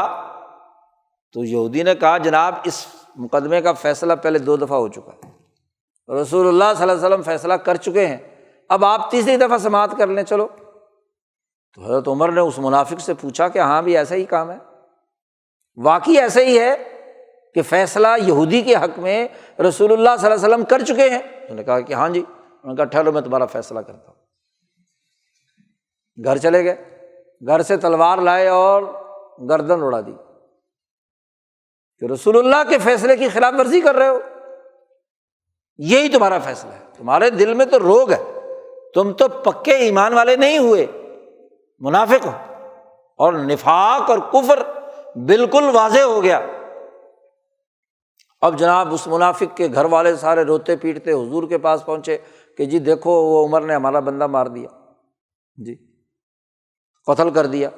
ان کو بلایا جائے اور ان سے ہمیں قصاص دلوایا جائے۔ بلاؤ اس افسر کو، کیونکہ افسر تھے نا، عمر فاروق مدینے کی زکوٰۃ کی کلیکشن، ریونیو کلیکشن کے افسر تھے، حضور صلی اللہ علیہ وسلم نے مقرر کیا ہوا تھا۔ تو جس افسر نے یہ حرکت کی ہے اس کو بلاؤ اور ہمارا قصاص دلواؤ۔ تو اللہ پاک نے یہ آیت نازل کر دی، فلا وربک لا یؤمنون حتی یحکموک۔ یہ آیت نازل ہوئی تو رسول اللہ صلی اللہ علیہ وسلم نے فرمایا کہ اس آیت نے عمر فاروق کا جو فیصلہ ہے اس کے اوپر مہر تصدیق ثبت کر دی، اس لیے عمر نے جو قتل کیا ہے افسر نے جو کام کیا ہے وہ بالکل صحیح اور درست ہے، لیکن ساتھ ہی اللہ پاک نے اگلی آیات پہ حکم دے دیا کہ اگر ہم ان کے اوپر یہ لازمی قرار دے دیں، وَلَوْ أَنَّا كَتَبْنَا عَلَيْهِمْ أَنِ اقْتُلُوا أَنفُسَكُمْ أَوْ اخْرُجُوا مِنْ دِيَارِكُمْ مَا فَعَلُوهُ إِلَّا قَلِيلٌ مِّنْهُمْ، کہ اگر اس طریقے سے کسی بھی افسر کو قتل کرنے کی اجازت دے دیں آئندہ کے لیے، عمر کا تو قتل صحیح ہے، یہ خون ضائع گیا، لیکن اب یہ نہیں ہے کہ ریاستی نظام سے ہٹ کر کوئی بھی افسر از خود ہی بندے مارنے لگ جائے۔ اگر یہ سنت جاری ہو گئی تو پھر تو کیا ہے، کوئی نہیں زندہ بچے گا، اتھارٹی قائم نہیں رہے گی، اجتماعیت برقرار نہیں رہے گی۔ تو اللہ نے کہہ دیا کہ بھائی اب یہ نہیں کہ ہر آدمی خود ہی مارنا شروع کر دے، قتل کرنا شروع کر دے، اس کو جو ریاست کا سربراہ ہے، مرکزی نظام ہے، اس کے حوالے کیا جائے گا اور اس کے مطابق کیا ہے فیصلہ ہوگا۔ غلط کام کیا ہے اس نے، اس معاملے میں تو عمر نے بالکل صحیح کیا ہے۔ چنانچہ اگلی ہدایت دے کر واضح کر دیا کہ سسٹم کی پاسداری ضروری ہے، اس کی اطاعت کرنا لازمی اور ضروری ہے۔ تو رسول اللہ صلی اللہ علیہ وسلم کی زندگی کے یہ فیصلے نافذ العمل کیے آپ نے، کہ جو فیصلہ کر لیا، جو عزم کر لیا، جو قانون بن گیا، اس کا پورا نفاذ ہو گیا۔ اب آئیے آپ خلفائے راشدین کی طرف۔ خلفائے راشدین نے بھی ریاست مدینہ میں نبی اکرم صلی اللہ علیہ وسلم کے نائب ابو بکر صدیق ہے، قانون ہے کہ ہر مسلمان کو نماز بھی پڑھنی ہے اور زکوٰۃ بھی دینا ہے اور ریاست کو دینا ہے، مدینے میں پہنچانا ہے، اور 10 سال تک تمام لوگ اور قبائل نماز بھی پڑھتے رہے اور زکوٰۃ بھی دیتے رہے۔ ابو بکر صدیق کی حکومت جیسے ہی قائم ہوئی، نبی اکرم صلی اللہ علیہ وسلم دنیا سے تشریف لے گئے تو بہت سے قبائل مرتد ہو گئے۔ بہت سے قبائل نے کہا کہ مرتد تو نہیں ہے، کلمہ بھی پڑھیں گے، نماز بھی پڑھیں گے، لیکن یہ جو فٹیک ہمارے گلے ڈالی ہے نا زکوٰۃ والی، یہ نہیں دیں گے، پیسے نہیں دیں گے۔ اور کچھ نے کہا کہ دیں گے تو صحیح لیکن اپنے گاؤں میں دیں گے، مدینہ کو نہیں دیں گے، جی مدینہ میں نہیں پہنچے گی یہ پیسے۔ تو اب دیکھیے قانون بن چکا ہے، عمل درآمد ہو رہا ہے۔ ابو بکر صدیق نے فرمایا کہ لأقاتلن من فرق بین الصلاۃ والزکوٰۃ، میں ضرور اس سے جنگ لڑوں گا اپنے فیصلوں کے نفاذ کے لیے جو نماز اور زکوٰۃ میں فرق کرے گا، کہ جی میں نماز تو پڑھتا ہوں، کلمہ تو پڑھتا ہوں، مسلمان تو ہوں، لیکن زکوٰۃ نہیں دوں گا۔ جس نے یہ تفریق پیدا کی، یہ تفریق قابل برداشت نہیں ہے، میں اسے جنگ لڑوں۔ عمر فاروق جیسے آدمی بھی اس وقت رحم دل ہو گئے۔ ابو بکر تو رحم دل تھے ہی پہلے، عمر فاروق کے دل میں رحم ابھرا اور انہوں نے ابو بکر صدیق سے عرض کیا، اے خلیفۃ الرسول، آپ ان آدمیوں سے کیسے قتال کریں گے کہ جو کلمہ پڑھتے ہیں، نماز پڑھتے ہیں، باقی سارے کام کرتے ہیں، صرف زکوٰۃ نہیں دیتے؟ جبکہ خود نبی اکرم صلی اللہ علیہ وسلم نے فرمایا ہے کہ امرت ان اقاتل الناس حتی یقولوا لا الہ الا اللہ، مجھے قتال کا حکم اس وقت تک ہے جب تک کہ لوگ سرنڈر نہیں ہوتے۔ تو یہ تو کلمہ پڑھ رہے ہیں، تو آپ ان سے کیسے قتال کریں گے؟ ابو بکر صدیق نے کہا کہ عمر تمہیں کیا ہو گیا؟ دین کے حکم، اجتماعی قانون اور ضابطے کے نفاذ کے بارے میں تم نرم پڑ گئے، جو ہر معاملے میں کیا ہے سخت تھا۔ نہیں، یہی ریاستی رٹ اگر ٹوٹ جاتی، یہ اجازت دے دی جاتی کہ جو ریاستی ڈھانچہ حضرت محمد مصطفیٰ صلی اللہ علیہ وسلم نے قائم کیا ہے اس کے اندر تغیر و تبدل ہوتا اور مدینے کی ریاستی اور حکومتی رٹ ٹوٹ جاتی، آج وہ زکوٰۃ نہیں دے رہے، کل نماز نہیں پڑھیں گے، پرسوں کلمہ بھی چھوڑ دیں گے۔ اس لیے یہ تقسیم نہیں ہوگی۔ جو حکم نافذ العمل ہے وہ ضرور بضرور اس پر عمل کیا جائے گا، کوئی اس کی خلاف ورزی نہیں کریے۔ حتیٰ کہ ابو بکر صدیق نے کہا کہ کوئی آدمی، کوئی قبیلہ، کوئی برادری اگر ایک اونٹ کی چھوٹی سی رسی بھی دیتی تھی، پہلے چھوٹا سا کوئی عناق دیتی تھی جی، تو وہ بھی اگر نہیں دے گا تو میں اس سے بھی قتال کروں۔ ریاستی رٹ برقرار رکھنا ضروری ہے۔ یہی پس منظر ہے اس آیت کا کہ جب قانون، قومی نظام اپنے فکر اور نظریے کی اساس پر بامعنی مشاورت اور اجتماعیت سے نافذ العمل ہو جائے تو پھر اکثریت کی پرواہ نہیں کی جاتی۔ اسی تناظر میں اللہ نے کہا ہے وَإِن تُطِعْ أَكْثَرَ مَنْ فِي الْأَرْضِ يُضِلُّوكَ عَنْ سَبِيلِ اللَّهِ، اگر آپ اس زمین کی اکثریت کے لوگوں کی اطاعت کرنے لگ جائے جی، اور جو منظور شدہ قانون اور ضابطہ اور حکم ہے وہ آپ نافذ نہ کریں تو یہ تمہیں گمراہ کر دیں گے۔ آپ صلی اللہ علیہ وسلم سے اللہ پاک کہہ رہے ہیں یضلوک عن سبیل اللہ، آپ کو گمراہ کر دیں، غلط راستے پر لے جائیں گے۔ اس آیت کا تعلق قانون بننے، نافذ ہونے کے بعد کا ہے۔ عام طور پر اس آیت کو بڑا غلط طور پر جمہوریت کے خلاف پیش کیا جاتا ہے کہ جمہور سے رائے لینے کی کیا ضرورت ہے، مشاورت کی کیا ضرورت ہے، بس جی بغیر جمہوریت کے آمریت یا ون مین شو سوسائٹی پر مسلط ہو۔ کیوں؟ انگریز سامراج کے تسلط کے زمانے میں ایسٹ انڈیا کمپنی کے جاری کردہ نوٹیفیکیشنز، اس کے احکامات، اس کی قانون سازی اسی اساس پر تھی نا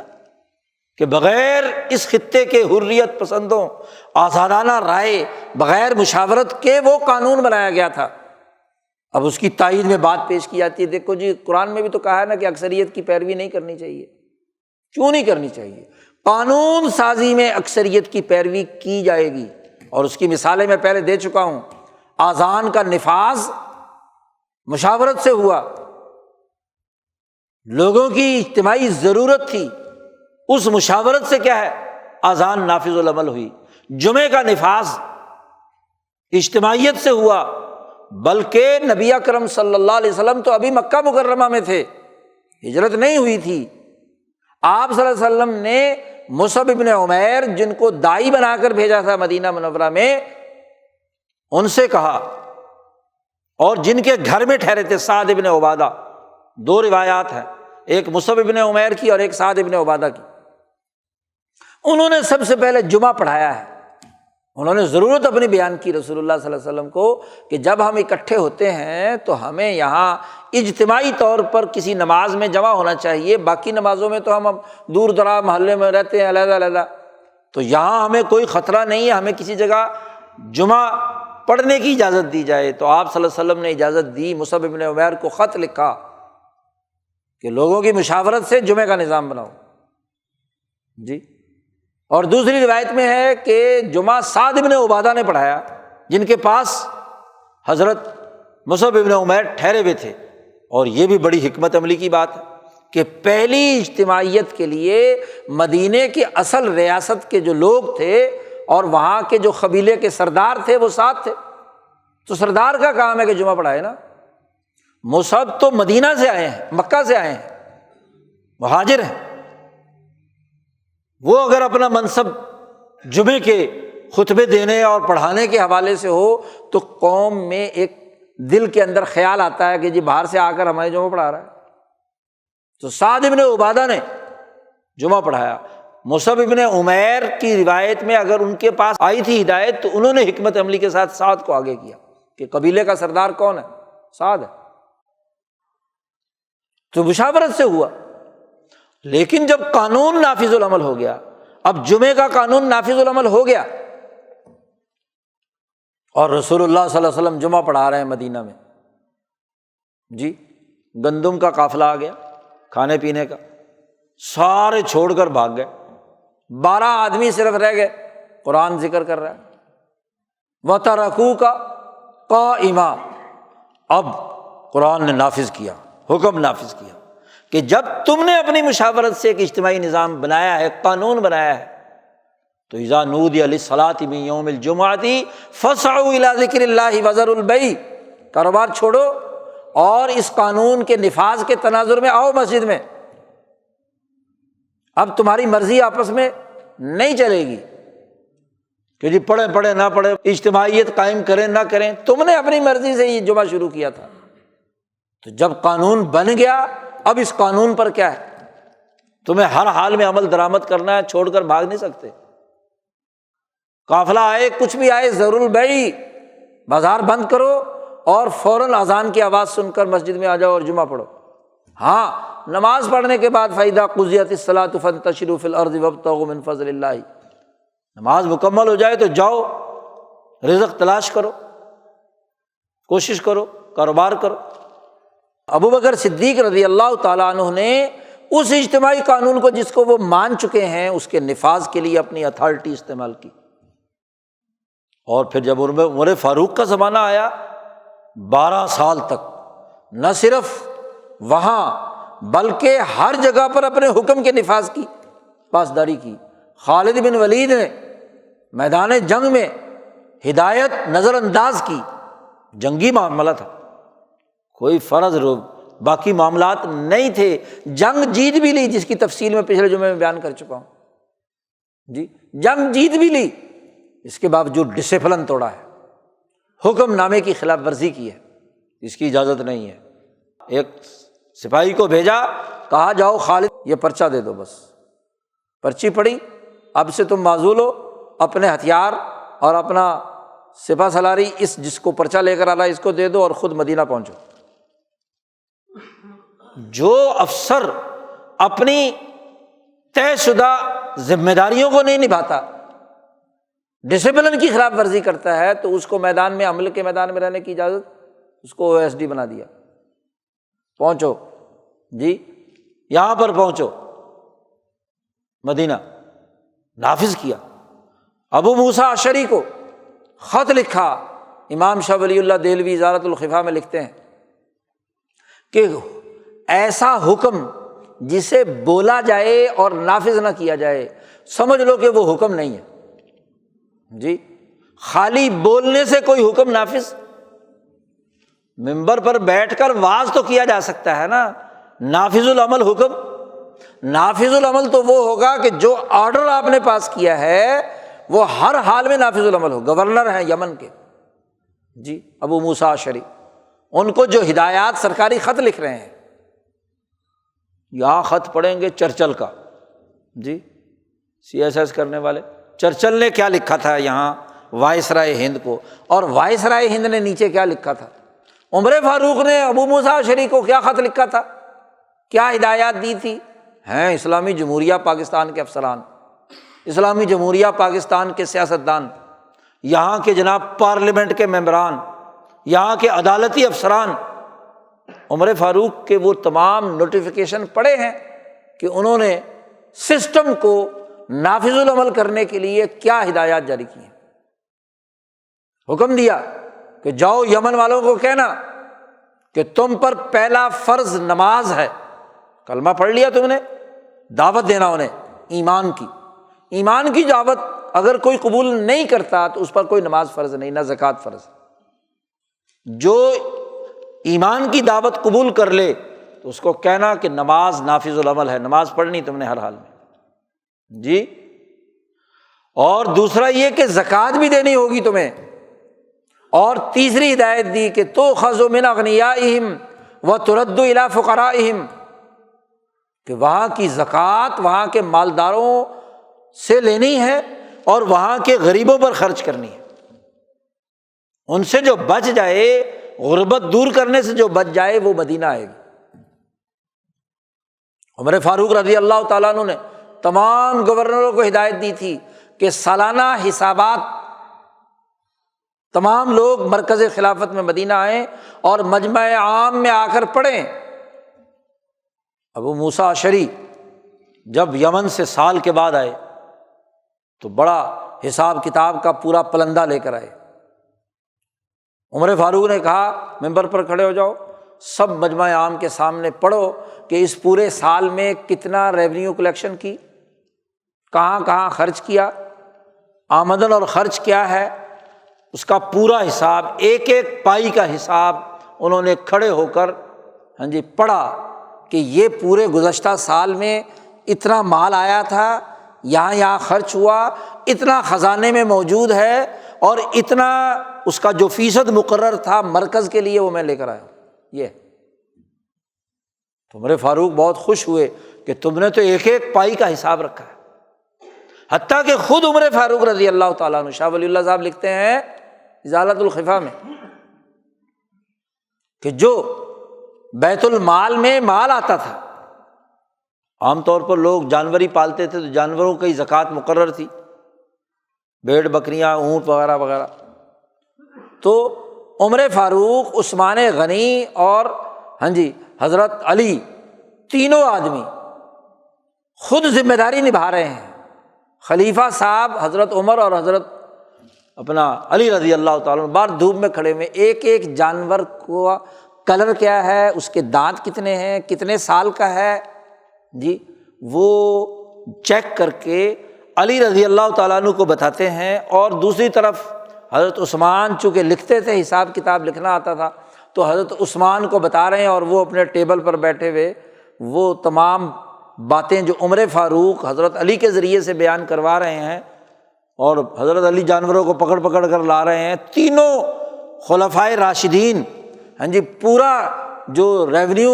سسٹم ہے اس کی خود نگرانی کر رہے ہیں، ایک ایک پائی کا حساب کتاب رکھ رہے ہیں، اس کی تقسیم اور ترسیل کے رجسٹر بنائے جا رہے ہیں، دیوان بنایا، دفتر بنایا، انتظامی ڈھانچہ کھڑا کیا، ڈاک کا نظام بنایا، پورے سسٹم بنائے اور اس کو نافذ العمل کیا۔ مجال ہے جو اس کی خلاف ورزی ہو، تو حکم ہو، قانون ہو، اور اس کو اس بڑھیا کی طرح قانون بناؤ اور خود توڑ دو۔ آپ دیکھیے اس کے مقابلے میں پچھلے 300 سال سے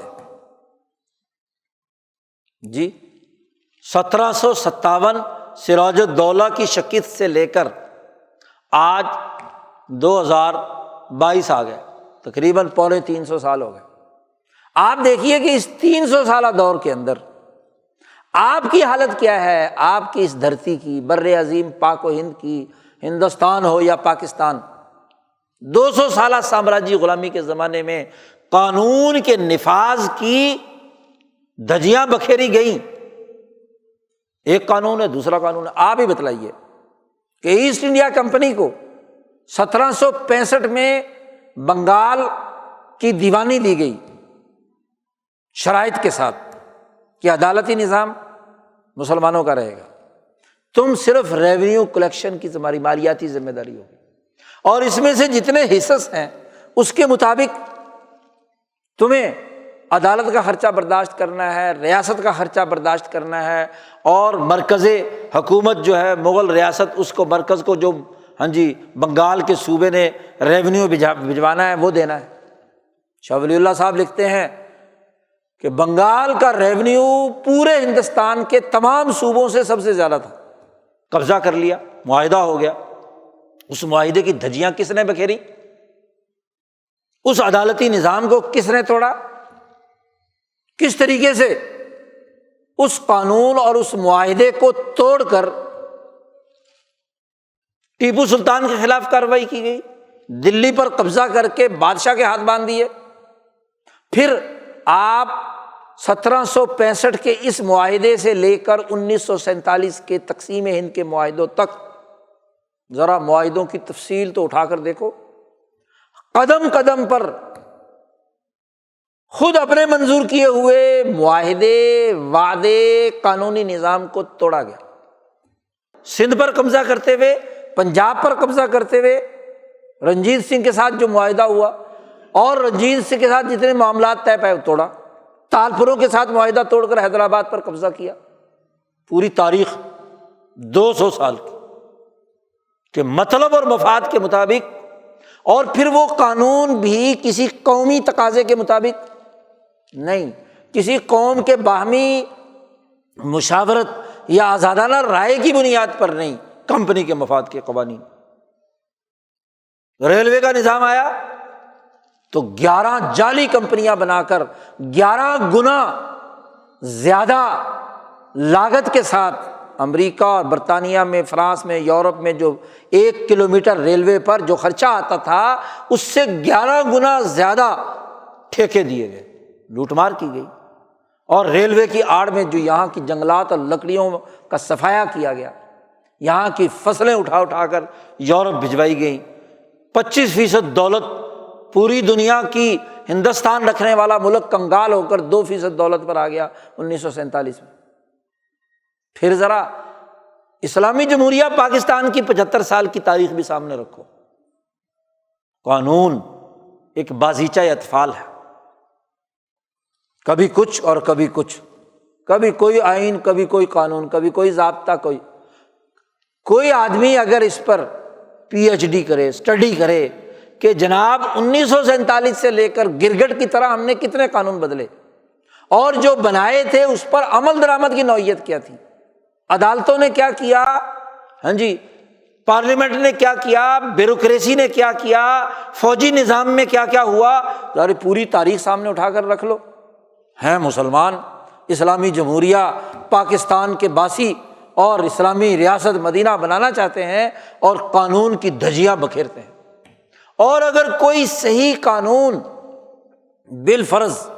کچھ لوگوں کو یہ جذبہ ہے، ہاں جی، کچھ مفتیوں کو اور عالموں کو، کچھ سیاست کے لوگوں کو کہ جناب والا قانون اچھا ہو جائے تو ریاست اچھی ہو جائے گی۔ بھائی قانون تو اچھا، وہ جو بنیادی انسانی حقوق آپ کے آئین کے شروع میں لکھے ہوئے ہیں وہ تو اچھے ہیں، کیوں نہیں ان کا نفاذ ہو رہا؟ کیوں اس پر عمل درآمد نہیں، اس پر سسٹم کیوں نہیں ہے؟ اور اگر کوئی اچھا قانون ہو بھی صحیح تو مافیا ماشاءاللہ اس 75 سال میں ترقی کرتے کرتے ہر شعبے کے مافیاز وجود میں آ گئے جی۔ اگر ان مافیاز کو توڑنے کے لیے کوئی درمیان میں ہلچل پیدا بھی ہو تو جناب وہ عدالتوں کو تالا لگا دیتے ہیں جی، تالا بندی کر دیتے ہیں۔ آج تو حال یہ ہے کہ حکومتی ریٹ نام کی کوئی چیز نہیں، 4 مولوی سڑک پر آ کر قبضہ کر لے تو کل عدم سے کل وجود ہو جائیں گے۔ ایک ہجوم ہے مذہب کے نام پر، جس کو چاہے مسجد میں مار دو، قتل کر دو۔ تو لمبے کا واقعہ تمہارے سامنے، کسی غیر مسلم کو مار دو، سیالکوٹ میں قتل کر دیا۔ تو قانون اور ریاست کی رٹ کہاں ہے؟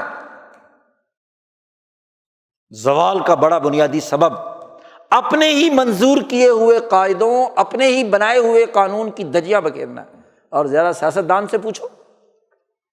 بھائی، یہ جتنے بھی الیکشن ہوئے ہیں اس وقت، جتنی عملی سیاسی پارٹیاں میدان میں ہیں، انہی کی مشاورت سے یہ قانون الیکشن کا بنا ہے نا۔ یہ جو پچھلے الیکشن 18 میں ہوئے یا 13 میں ہوئے یا اس سے پہلے، یہ سارے سیاستدان اکٹھے ہو کر اس گیم کے تحت الیکشن لڑتے ہیں جو خود انہوں نے بنائے ہوئے ہوتے ہیں۔ الیکشن کمیشن پچھلے 2-3 دفعہ سے تو الیکشن کمیشن بھی دونوں اپوزیشن اور حکومت بناتے ہیں، الیکشن رولز اور ریگولیشن بنے، اس کے مطابق الیکشن ہوتے ہیں۔ پھر بھی ہارنے والا کہتا میں نہ مانوں، فیصلہ پارلیمنٹ میں نہیں ہوگا، فیصلہ سڑکوں پر ہوگا۔ چاہے وہ اس وقت جو موجودہ حکمران ہیں، پچھلی پارلیمنٹ جو خود اپنی جس رولز اور ریگولیشن کے تحت الیکشن لڑے وہ سڑکوں پر پھر رہے تھے، آج یہ اپوزیشن سڑکوں پہ پھر رہی۔ عجیب تماشا ہے۔ آپ دیکھیے اس سے بڑا تضاد اور کیا ہوگا کہ خود قانون بناتے ہیں، خود ضابطے بناتے ہیں، خود سسٹم طے کرتے ہیں، اور پھر اس بڑھیا کی طرح خود ہی اس کی دھجیاں بکھیرتے ہیں۔ صبح کو قانون بناتے ہیں اور شام کو توڑ دیتے ہیں۔ اس وقت فضل الرحمان صاحب کہہ رہے تھے، ہاں جی، یہ پارٹیاں کہہ رہی تھی عمران خان کو کہ اسمبلی میں آ کر بات کرو، دھرنا دے کر کے بیٹھے ہو۔ آج عمران خان کہتا ہے کہ جی جناب تم اسمبلی میں آ کر بات کرو تو باہر کیوں بیٹھے ہو؟ عجیب تماشا۔ بھائی اس سے بڑا المیہ اور کیا ہوگا کہ پوری اجتماعیت میں اپنے ہی منظور کیے ہوئے قاعدوں کا نفاذ نہ کرنا اور مفادات کے تحت انہیں بدل لینا جی، اپنے ہی عدالتی نظام۔ پچھلے دنوں عدالتوں میں باہمی مشاورت سے وکیلوں کی بھی، ججوں کی بھی، حکومت کی بھی، بلکہ پچھلی حکومت نے یہ سلسلہ شروع کیا اور کیسز کو سپیڈ سے نمٹانے کے لیے ایک طریقہ کار جو 100-150 سال پرانا ہاں جی قانون تھا، پروسیجر تھا، وہ بدلا تو ماشاءاللہ وکیل میدان میں آ گئے، نہیں جی یہ تو جی ہمارے مفاد کے خلاف ہے، جلدی فیصلے ہو جائیں گے تو ہمیں فیس کہاں سے ملے گی۔ پورے پاکستان میں ہر تحصیل میں دیوانی اور کرمنل مقدمات کی سماعت ہوتی ہے سوائے لاہور کے۔ لاہور کی ساری عدالتوں کا جو دیوانی کام ہے وہ ایک جگہ پر، اب اگر اس کو بدل کر تحصیلوں کے اندر پہنچایا گیا تو جناب ہڑتال ہے، کیونکہ ہمارے مفادات، اور ہر تحصیل میں جا کر کام ہوگا تو سب سے پہلے تو دیکھا جائے کہ جی جو ریاست میں یا صوبے بھر میں ملک میں کہیں نہیں ہے وہ صرف لاہور میں ہے، تو کیوں ہے؟ کس نے بنایا یہ؟ 10-15 سالوں سے یہ کھانے پینے کا سلسلہ کیوں چل رہا تھا؟ اور اگر بدلا ہے تو عدالتوں کو تالا لگا دو، سیشن جج کا گھیراؤ کر لو۔ اس سے بڑا تضاد کیا ہوگا؟ دنیا میں ریاستوں کی نمائندگی اور ریاستوں کی تعمیر میں اہل علم و دانش کا بڑا بنیادی کردار ہوتا ہے، اور علم و دانش کے ذمہ دار وہ ہوتے ہیں جو کسی بھی اسکول آف تھاٹ کے تربیت یافتہ افراد ہوں، کسی بھی قانون کو جاننے والے ہوں۔ تو جو قانون دان ہے وہ تو سوسائٹی کی اجتماعیت اور شرادہ بندی اور رول آف لا کا پابند ہوتا ہے جی۔ وہ فرد یہاں مثلاً مذہب کے نام پر ہے تو مذہب کے نمائندے کا کام تو یہ ہے کہ وہ اجتماعی قانونی نفاذ کے حوالے سے سوچ بالکل واضح رکھے، اور اگر وہی دھجیاں بکھیرنے لگ جائے، وہی لوگوں کو اکسائے، دہشت گردی کرو، بندے مار دو، توہین عدالت کے فیصلے خود کرنے لگ جائے، اور توہین مذہب کے، توہین رسالت کے، تو آپ بتلائیے کہ وہ ریاست اپنا اجتماعی وجود کیسے برقرار رکھے گی؟ نمازیں پڑھیں، روزے رکھیں، تسبیحاں پڑھیں، اللہ اللہ کریں، رمضان آ رہا ہے تو رمضان میں بھی سارے مسجدیں بھر جائیں گی، لیکن اجتماعی ذمہ داری سے روگردانی مولوی کرے، وکیل کرے، پیر کرے، بیوروکریٹ کرے، سیاستدان کرے، جج کرے، جو بھی کرے، آپ بتلائیے کہ یہ ریاست کی تباہی اور اجتماعی نظام کے زوال کا سبب نہیں تو اور کیا ہوگا؟ سوچنے کی بات ہے کہ حکم کا نفاذ، قانون کا نفاذ، یہ دین کا اہم ترین حکم ہے۔ فرمایا ہے کہ چاہے آپ کو پسند ہو یا پسند نہ ہو، کوئی جماعت، کوئی تنظیم، کوئی ادارہ، کوئی ریاست، کوئی مملکت، کوئی قوم ترقی نہیں کر سکتی جب تک یہ چاروں چیزیں مکمل طور پر نہ ہوں، اور یہ ایک دوسرے سے جڑی ہوئی ہیں۔ رائے آزاد رائے کا ہر فرد کی بنیادی حق رکھتے ہوئے اس کے اوپر اگلی اینٹ کی تعمیر ہوگی۔ مشاورت پر قانون پر اس کا نفاذ، چاروں چیزیں ایک دوسرے سے مربوط ہیں۔ اس کا مطلب یہ نہیں ہے کہ قانون کا نفاذ اور ریاستی رٹ برقرار رکھنا ضروری ہے تو تینوں کو تو بائی پاس کر دو، تینوں کی بنیاد تو ختم کر دو، اور جناب اتھارٹی والے کہیں بس ہماری اتھارٹی مانو۔ یہ جو اولو الامر کی غلط تشریح کی جاتی ہے کہ اولو الامر نے فیصلہ کیا ہے، سرکار نے فیصلہ کیا ہے، عمل درآمد کرنے کا تو ضرور ماننا چاہیے۔ اللہ نے کہا ہے اطیعوا اللہ واطیعوا الرسول واولی الامر منکم، کیا مطلب اس کا؟ بھائی وہ اولو الامر تب ہوگا کہ جب پہلے 3 مرحلے مکمل ہوں گے، اور اگر وہ مکمل نہیں ہیں، فراڈ رائے کے ساتھ کوئی حکومت وجود میں آئی ہے، بے معنی مشاورت سے کوئی قانون بنا ہے، لغو اور دوسروں کی ہدایات کی بنیاد پر بنا ہوا قانون ہے، پھر رول آف لا کی بات کرنا، یہ کہاں کی عقل مندی ہے؟ وہ ایک دفعہ ایک صاحب حضرت سے کہنے لگے جی قانون کی حکمرانی ہونی چاہیے۔ حضرت نے کہا ضرور ہونی چاہیے، لیکن پہلے یہ تو طے کرو کہ قانون ظالمانہ ہے یا قانون عادلانہ ہے۔ قانون سازی کا طریقہ کار کیا تھا؟ قانون کی حکمرانی ایک عالمگیر قانون ہے، ہر ریاست کی ضرورت ہے، لیکن قانون پر تو سوال اٹھاؤ کہ وہ قانون قومی مفاد کا ہے یا سامراجی مفاد کا۔ یہ وہ عقل و شعور ہے جو انبیاء علیہم السلام کی تعلیمات کی روشنی میں اس خطے کے جو سچے علماء ربانیین ہیں، ولی اللہ سلسلے کے، ان کی عقل و شعور کی بلندی کی سب سے بڑی علامت کہ اجتماعی نظام کے لیے یہ لازمی اور ضروری ہے، اور پھر پانچویں چیز جیسے سب سے پہلے جمعے کے خطبے میں ذکر کیا تھا، نگرانی کا نظام، اس پر انشاءاللہ اگلے جمعے پر گفتگو ہوگی۔ اللہ تعالیٰ ہمیں دین کو سمجھنے اور اس پر عمل کرنے کی توفیق عطا فرمائے۔